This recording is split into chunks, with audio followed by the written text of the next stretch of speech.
pour moi, j'entrevois l'accord mets-vin comme une espèce de conflit d'énergie. Je veux que l'un... Je pense que le plat peut corriger un petit peu les faiblesses du vin et vice-versa, hein. Donc ça, c'est quelque chose d'intéressant. Maintenant, est-ce qu'on doit forcément manger en buvant?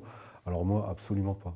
Et d'ailleurs, depuis quelque temps, quand on organise des dégustations, on a souvent fait des accords complètement farfelus. C'est-à-dire que moi, j'ai fait organiser une dégustation il n'y a pas très longtemps au Salon du Livre et j'ai fait des accords vin avec musique rock. Puisque le vin est toujours un peu sacralisé avec la musique classique et je trouve ça complètement ridicule.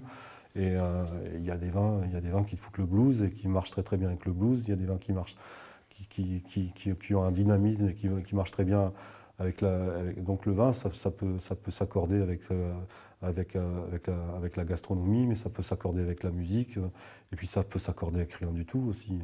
Moi, j'ai pas peur de boire un vin pour ce qu'il est, et pas seulement de le déguster, mais de le boire et de prendre du plaisir avec ce vin seul, quoi. Parce que un vin, comment dire, enfin, une bouteille de vin, je dirais, c'est aussi une histoire de prendre le temps de consommer une bouteille de vin sur 2, 3, 4, 5 heures.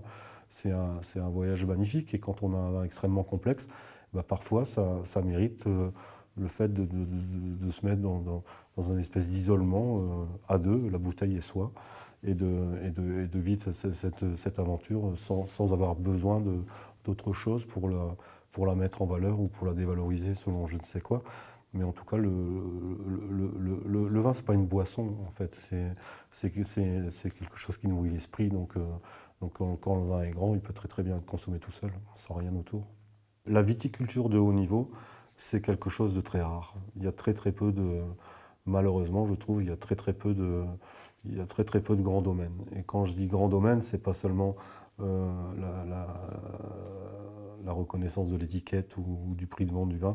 C'est-à-dire qu'il y a peu de gens qui travaillent avec une philosophie globale et qui simplement ont compris la chose la plus simple à comprendre et la plus difficile à réaliser, c'est que simplement le vin, c'est fait avec du raisin et que la qualité du raisin, elle dépend d'une viticulture et que la viticulture, la qualité de cette viticulture, elle dépend de la gestion du sol. Voilà, c'est un monde fermé, c'est un monde global.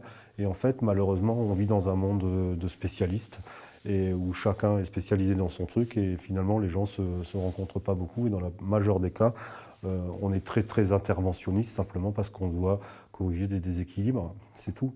Et ça, c'est quelque chose qui est un petit peu dommage et qui, malheureusement, je trouve, à part quelques initiatives isolées, personnelles, de gens passionnés, de gens qui ont un peu cette fibre, cette sensibilité, à travers l'éducation, à travers les écoles, on ne voit pas beaucoup les choses évoluer favorablement.